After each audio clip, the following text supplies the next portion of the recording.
Hey guys, another day on the Ranger EV conversion. So just wanted to point out a few things I've been cleaning up in this section here. All the spin effects and dirt, grime, etc. Marking some repairs I need to do on the steelwork. And also, as you can see at the back here, is quite corroded from the battery acid and water ingress. So, and I've removed the bottom plates where the batteries were sitting on the plastic trays to avoid some corrosion, I guess. I'm going to go for a different material on the base here after I've cleaned out and painted all the corrosion and repaired it. So in here's the battery section. Just over here is the batteries. If I can turn this thing, which I can't seem to do. Just down there, there's the batteries and packs.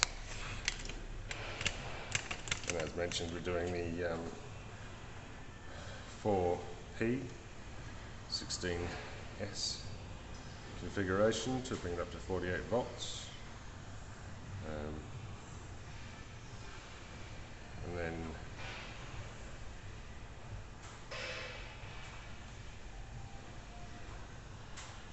sealing them up, depending on which way I was going to go, but looking at the corrosion and ingress of dirt, dust, grime, etc.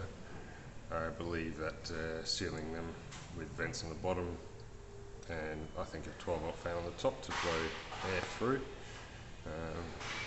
obviously through a duct with some sort of thing on it to block out some more dust and dirt and grime.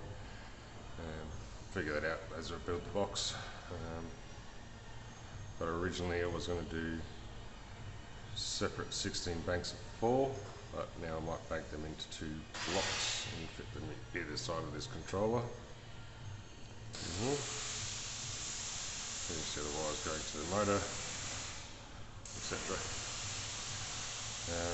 That'll give me a little bit more room under here, and I might be able to fit the charger on this side, so I can directly output it to the old where the fuel cap was, and so I can just plug in so there's no cables hanging here like there was originally, which wasn't ideal. And I might even be able to fit on the other side the 12-volt pack with the DC-DC. Obviously these are going to release a lot of heat, so these might actually still be fitted in the front area to remove the heat from the battery section, because the batteries are providing their own heat. And heat, as we all know, creates resistance, and resistance creates less usable power. So we'll be doing our best to create cooling, and not actively with water and etc., because it's ATV.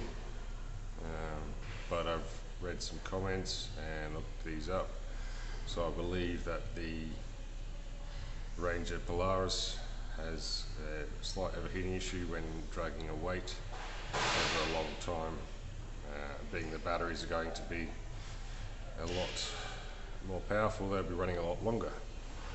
So this is something we need to look at, and sealing the batteries in this method, with some at least air cooling to pull some heat out of it, and separating with aluminium the DC-DC and charger so they can create their own heat sinks away from the battery pack.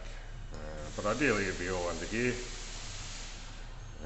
Plastic covers have been removed from here where your feet would normally go, basically because they're in the way and I need to run a whole bunch of wiring from up here to here.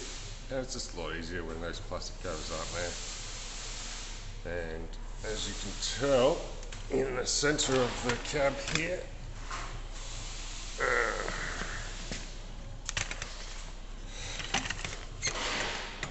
I've put a plate in here where a lot of switch work is going to go to turn on various sections of power, like a halo light, front Anderson plug, rear Anderson plug, etc. Run through relays, etc.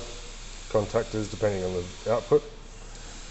I decided to remove this battery gauge as it's no longer functional, and put this speedometer in its place, and put the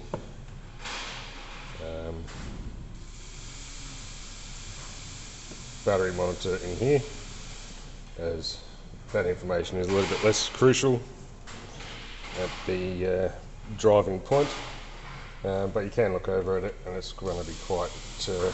I'm going to put it in the top section so there's a little cover here, maybe add a little bit so we can get some shade in there and see the screen properly.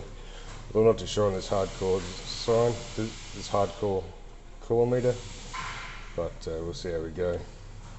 And there's a possibility of moving the key to up here so it's a little bit out of the way of knees, etc. But basically just making this the whole section, the control panel with a battery monitor in there. And the 12 volt battery monitor would replace one of the other ones or sit along here, etc. So you can monitor your 12 volt system, which would be likely to be under there in the battery section. So, bit of a tour around. We've got the back of the engine, motor, sorry. Back of the motor here. A bit more guff in there. You can see the contacts a bit more clearly now. And we've removed all the batteries. So, and obviously there's a big hole here for batteries. Motor, suspension, gearbox. Fairly simple system. Basically where the original motor would mount has been replaced by a electric motor. So more and more work to go, and I'll try and keep doing these videos and updating you as I go. Goodbye.